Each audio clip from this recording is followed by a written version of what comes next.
Assalamualaikum warahmatullahi taala wabarakatuh, kawan-kawan sahabat. Hari ni kawan saya yang ni pula dapat.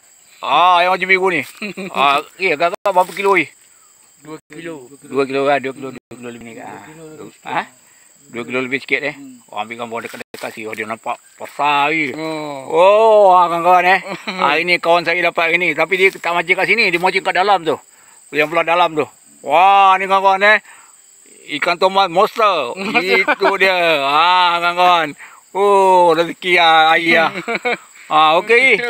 Okey terima kasih. Sama. Dia nak balik tu kawan. Dia dah dapat, dia nak balik dah tu. Ada anak. Kawan-kawan dia nak balik tu kawan dah. Okey dia dua orang kawan saya tu. Dua-dua nak balik dah tu. Okey. Saya lah dalam pukul 6 balik lah. Boleh main lagi. Jadi main lagi tapi umpan tak ada. Umpan tak ada? Ni hanya umpan tak?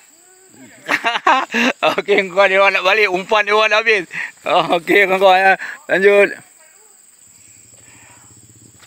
Okay, kawan-kawan saya dengan Imam ni belum ada rezeki lagi Imam Kita belum ada rezeki lagi Imam belum ada rezeki lagi Kawan saya tu dia mancing kat dalam. Saya dengan Imam sini lah. Biasalah pot sini sini.